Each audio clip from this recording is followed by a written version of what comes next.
Oi? João Vitor. O Guilherme, ele tem, assim, um olhar bem carismático, assim. Ele consegue transmitir no olhar o que ele quer. O Guilherme, ele gosta de assistir televisão, gosta de brincar com joguinhos educativos, assim, ele tem uns potes, né, potinhos assim, de montar, gosta de escrever, desenhar, pintar, isso daí ele ama fazer, jogar videogame, essas coisas de criança. Ele teve paralisia cerebral. Foi em virtude do parto. Era para ser um parto normal e em virtude dessa demora acabou sendo muito prolongado, né, o tempo de espera, e era para o médico ter partido para cesárea e ele ficou com falta de oxigênio no cérebro. Geralmente a paralisia cerebral ela atinge alguma área, ou a parte motora, a parte de inteligência, ou os dois. Graças a Deus, o meu filho, né, atingiu só a parte motora, a inteligência dele é preservada. Ele tem espasticidade e distonia. Espasticidade é aquela coisa de se jogar para trás, assim, ter uma força assim, contrária à vontade, né? E distonia é aquele movimento involuntário, que às vezes ele quer pegar algum objeto, mas a mão não vai, né? Não segue o estímulo do cerebral. O azul. O que tu quer que desenhe? Ele não senta sozinho sem o apoio, a cadeira dele precisa de uma adaptação. Ele não anda também, né? Não engatinha. Então vai. Ó, tá chegando. Vai. Chegou. Agora liga. Vai, pode ligar. Não quer ligar? Liga.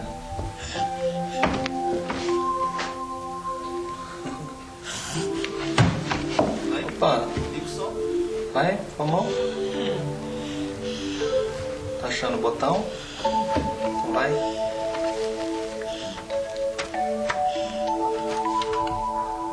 Igual. Será? A gente estava muito contente esperando. E de repente houve esse erro médico, né? Não derruba, né, Gui? Ó, Stephanie, ele não vai derrubar. Tá bonito, Gui? Derrubou, Guilherme. Todo mundo pensa assim, pô, acontece com os outros, mas comigo nunca vai acontecer. E quando é com a gente fica chocado, porque a gente não está preparado para isso, ninguém está preparado. É um filho que a gente queria, né? É uma coisa planejada, a gente estava com tanto amor, como que a gente vai poder rejeitar um filho? Não existe essa possibilidade, né?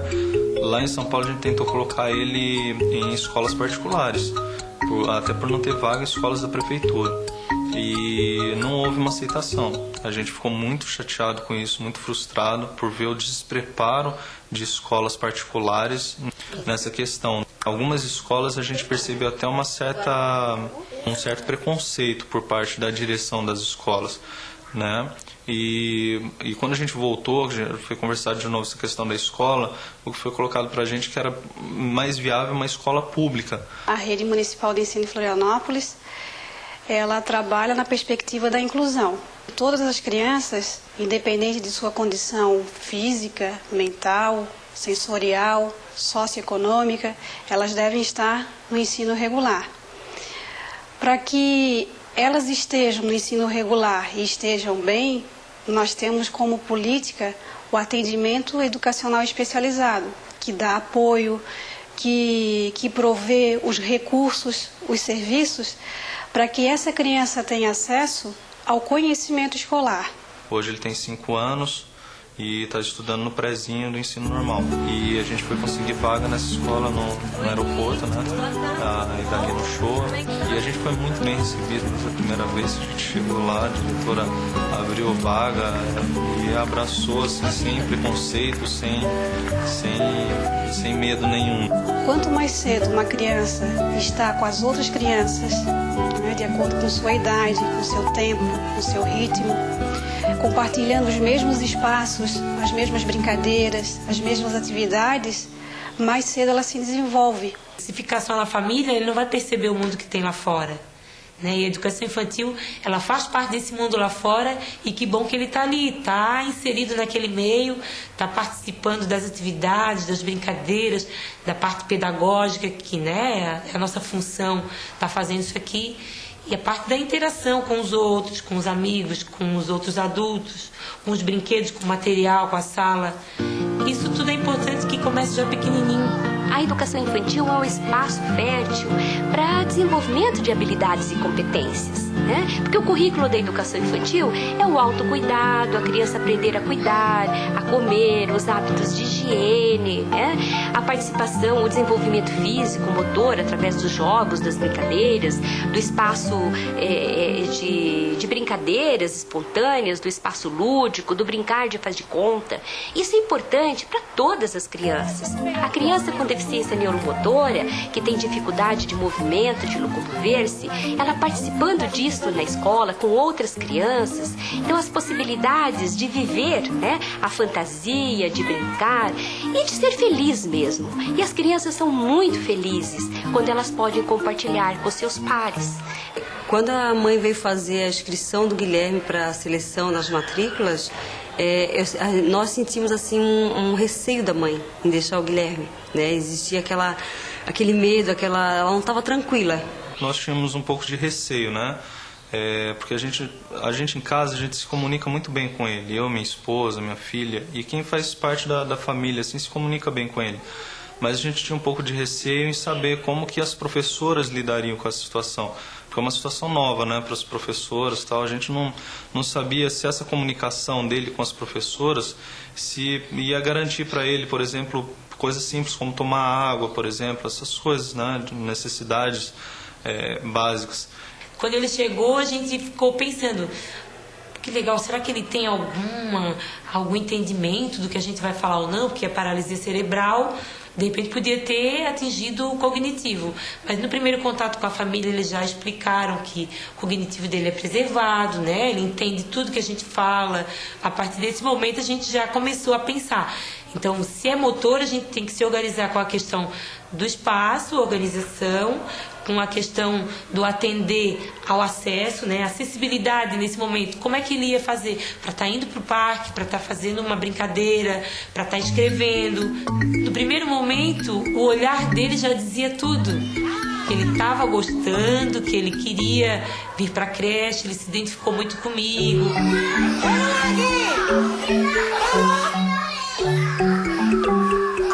Gente! Aí está! A estátua já está dando gargalhada, nem vale! Na cabecinha das crianças, assim, é um pouco estranho, diferente, há um olhar atento, um olhar de investigação. E a partir da convivência, da interação no dia a dia, eles vão entendendo essa diferença, essa coisa que é específica dele. E aí a gente também vai tendo essa parceria. Como professor, eu tenho o dever de estar explicando que ele tem uma paralisia cerebral, explico para os amigos que ele tem uma dificuldade, mas ele está junto com a gente e a gente pode ajudá-lo. E as crianças interagem sim. E esse olhar que eles têm, essa interação no dia a dia, é um olhar sem preconceito. Com certeza não tem nem. Criança com criança não vê esse preconceito. Vê esse olhar investigativo do diferente, mas não tem preconceito. Acertou! É preciso que a escola promova essa interação da criança com esse comprometimento motor, com esse ambiente escolar e com as criancinhas, as demais criancinhas que estão ali ao redor dela. Paralelamente, que ela tenha um mobiliário escolar adequado à sua necessidade. Então, por exemplo, hoje é inconcebível uma criança que utiliza a cadeira de rodas não ter essa cadeira adequada à sua necessidade. Entra uma parceria com a área clínica, porque é o fisioterapeuta que especifica essa cadeira de rodas, e entra uma parceria com a educação, porque é a educação que compra esse mobiliário, como ela compra um mobiliário, uma cadeira, uma mesa comum para qualquer escolar.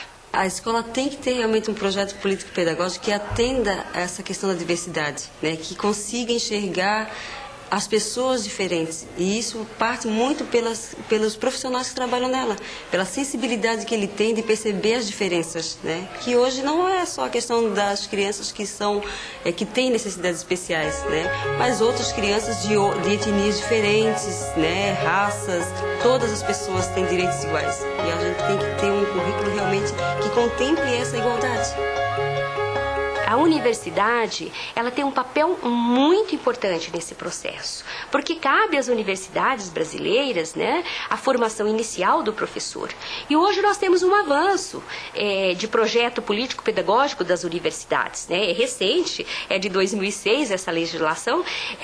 Hoje, a educação especial, ela tem que ser uma disciplina prioritária, antes era optativa. Com relação à educação infantil, a gente tem feito alguns cursos, participado de alguns seminários, né? A própria prefeitura tem oferecido alguns encontros de formação e, particularmente, a gente vai buscando também algumas leituras e livros e conversa mesmo com outros profissionais, trocando experiência, buscando conversar com a família, tentando também ver quais são as reações dela com o grupo, né? Quais as interações que acontecem, como eles reagem a esse diferente que chegou, se é que é diferente, porque de repente para o professor é diferente, mas para a criança é natural e tranquilo.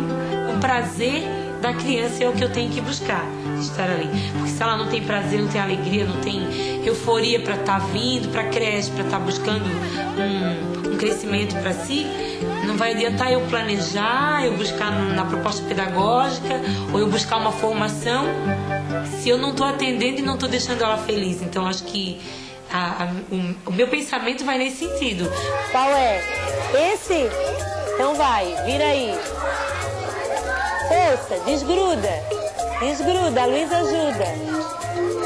Grudou, bota lá. Lá em cima. Ih, foi meu pague? Não. Eu não, vira outra ainda, seu espertinho. Na perspectiva da inclusão, nós não temos como ênfase a dificuldade daquela criança. Nós temos como ênfase o potencial. Então, se nós temos uma criança que só movimenta a cabeça ou os olhos, é naquele movimento que a gente vai ver uma alternativa de comunicação.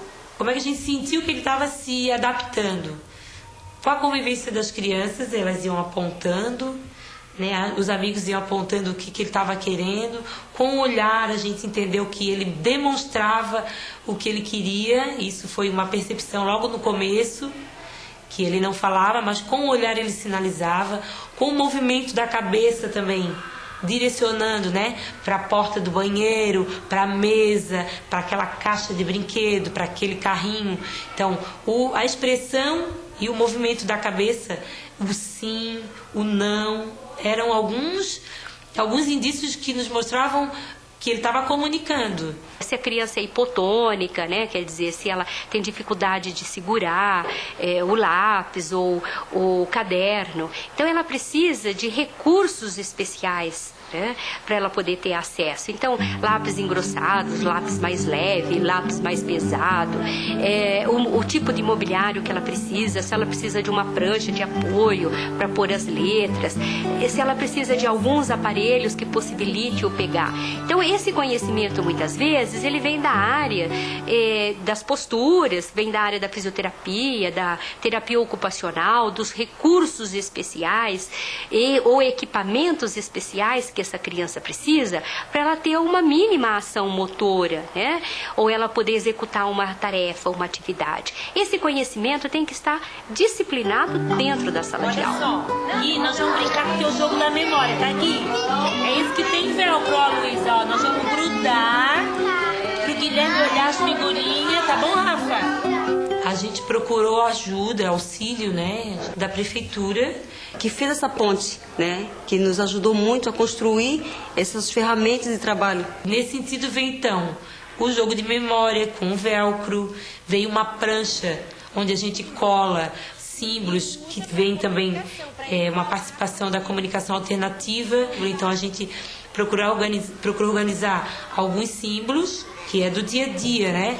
Ir ao banheiro, ir fazer o lanche, ir pro parque. Pergunta aí o que tem na tua mão, vamos ver se ele conhece esse símbolo. Ô Gui, quer ir no escorregador?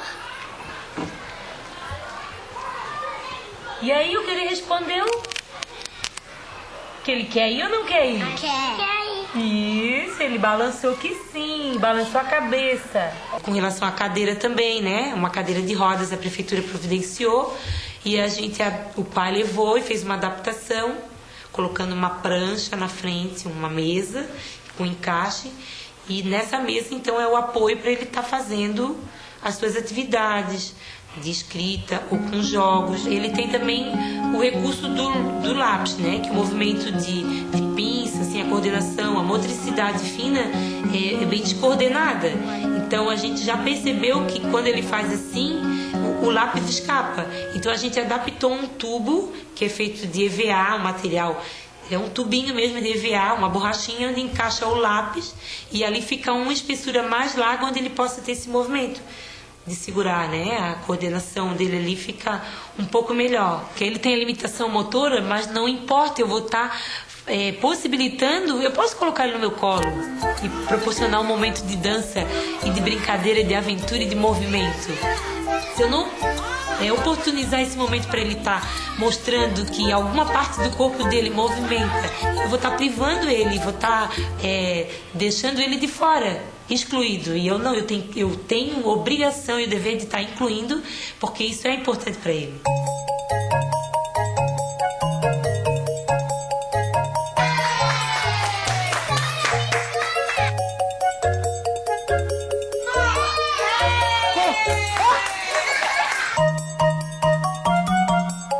Olha o que tá colando! Valeu, parabéns! Olha lá! Colou, parabéns! A escola foi se adaptando conforme a necessidade dele. A diretora libera os professores para irem lá na fundação onde o Guilherme faz a fisioterapia, para poder aprender mais a forma de postura, como é que segura o Guilherme, como é que dá comida, como é que coordena os movimentos dos membros superiores. Enfim, todas as necessidades que vão aparecendo no meio do caminho, essas necessidades vão sendo supridas. O que vai trazer segurança para os pais é os pais poderem estar participando desse processo, deles estarem avaliando esse processo, dizendo, bom, como estão as atitudes, como meu filho está sendo tratado, quais são as estratégias que a professora está usando para incluí-lo no brincar, nas historinhas, no faz de conta. Se ele é uma criança com limitação motora, como é que nós vamos resolver o problema de sentar legal na sala de aula? Vocês vão procurar o seu nome que está perdido aqui no chão e vão colocar aqui na casinha onde está a sua letra que começa o seu nome. Nós temos também na rede auxiliares que acompanham crianças com deficiência. Ele não substitui o professor de sala de aula. O auxiliar, ele vai para a escola porque existe a criança lá com grave comprometimento motor que necessita dele. Mas ele não pode impedir que essa criança se desenvolva, que essa criança interaja com as demais crianças. É o F? É o G? Aí, Gui! Então vamos lá, eu te ajudo aqui segurando teu braço, ó. E a Rosane vai vindo. Vai. Vamos colando. Passa o dedinho, colou. Eu sou contra essa questão de diminuir o número de alunos de sala de aula, porque eu acho que não é um número de aluno na sala de aula que determina uma boa prática pedagógica. O que determina uma boa prática pedagógica é o conhecimento que o professor do ensino regular tem. Estrelinha, termina com... Em alguns momentos a gente percebe, sim, algumas dificuldades quando... Na relação com ele, às vezes eu não consigo entender o que ele expressou. É uma dificuldade, mas isso eu vou buscando recursos e perguntando para a família, perguntando para outra prof que está junto, ou se algum amiguinho entendeu. Então, é uma dificuldade quando eu não consigo entender o que ele está expressando. Mas acho que isso é superável. Nesses 3 anos que ele está na escolinha, a gente viu uma evolução muito grande na vida dele, no cognitivo dele. A gente tem 2 Guilhermes, um Guilherme antes dele ir para a escola e outro Guilherme depois que ele foi para a escola. Porque ele melhorou até a comunicação dele conosco, coisas do aprendizado, que tem aprendido, como letras, coisas assim, brincadeiras novas, o convívio social. Ele melhorou muito a coordenação motora, melhorou muito o equilíbrio. Antes era direto, ele tomava uma mamadeira atrás da outra, assim, que era a principal fonte de alimentação dele. Depois que ele foi para a escola, ele, por convívio, né, por ver as crianças comendo papinha, hoje ele tem vergonha de levar mamadeira para a escola. Ele hoje consegue apontar, mostrar o que ele quer, o que ele não quer. Né? Antes não, a gente ficava perguntando, questionando, Guilherme, tu quer? Né? E hoje ele consegue realmente dizer, expressar aquilo que ele quer e que ele não quer. Ele consegue, com a ajuda, com a mediação da professora, produzir o seu material, né? Da sua forma, da sua maneira. Eu acho que isso é importante, que a professora tenha esse olhar, tenha essa construção. Assim, somos diferentes. Eu penso que a escola especial não deve existir, porque a escola, o direito à educação é universal. Mas as instituições especializadas, tipo a PAI, Pestalozzi, os institutos de surdos, de cegos, eles têm um papel muito importante de parceria e de ajuda para o sucesso no processo de inclusão. É o papel do atendimento educacional especializado. No movimento inclusivo não faz mais sentido uma escola especial que, por exemplo, escolariza, certifica, tenta promover o conhecimento escolar dentro de uma escola que é só para crianças com deficiência. Isso não faz mais sentido e fere a legislação brasileira. Eu sei que com o meu conhecimento da pedagogia e da educação em si, eu posso estar proporcionando 1000 atividades, muitos momentos, mas em algum momento eu também posso estar errando. Porque o conhecimento físico, biológico, o que a doença, o que aquela criança está apresentando, de repente eu não conheço. Então eu vou ter que estar preparada para não cometer esse erro. E para isso eu tenho que buscar a formação, buscar a parceria da família. A gente tenta da melhor maneira possível, dar uma continuidade em casa e dar alguma instrução na escola. Em alguns momentos eu não conhecia as limitações, então eu acabava pegando ele de qualquer jeito e até prejudicando. Mas depois de algumas conversas com essa profissional, né, e com as outras, elas me mostravam posturas mais adequadas, movimentos que a gente pode estar fazendo, sentar com o peito recostado, abrir a perna para ele não fazer cruzada. Então, alguns movimentos, algumas atitudes diante da postura dele, eu aprendi com a fisioterapeuta. Com relação no pegar a mão, né, a motricidade fina, como a gente trabalha muito com massinha, com lápis, com pintura, né, movimentos de pinça, o dele fecha automático, ou então abre muito. Então, ela nos mostrou que a gente pegando aqui na mão, puxando esse músculo, a mãozinha dele abre. Tem também a parte da comunicação alternativa. O que tu vai fazer aqui na sala quando tu vem do refeitório? Olha lá. Tu vai passear, tu vai ouvir música, ou tu vai beber água, ou tu vai jogar. O que tu vai fazer? Tomar água? Gui? Vai ouvir música? Eu ouvi música. Então é necessário essa parceria toda da escola, dos profissionais do ensino, com os profissionais da saúde, os orientadores e a família. Eles passaram a fazer parte do convívio do Guilherme como se fosse alguém da família também. Porque na verdade é isso que a gente pensa, né? Assim, que ele está ali como se fosse uma segunda família para ele. Eu já cansei de chegar na escola e pegar o pessoal da cozinha ali empurrando ele na cadeirinha, brincando, corre para lá. E ele feliz da vida, super contente com aquilo, né, de estar ali. A gente achou que ele não ia querer ir para a escola, por exemplo. Ele não quer voltar da escola. Quando está lá, ele fica feliz da vida, porque é brincadeira para ele, é tudo gostoso, né?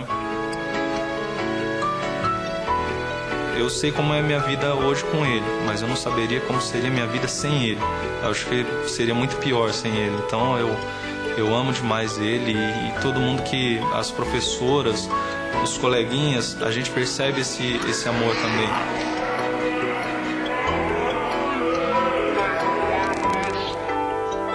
Trabalhar com o Guilherme hoje é potencializar o ser humano que existe em cada um.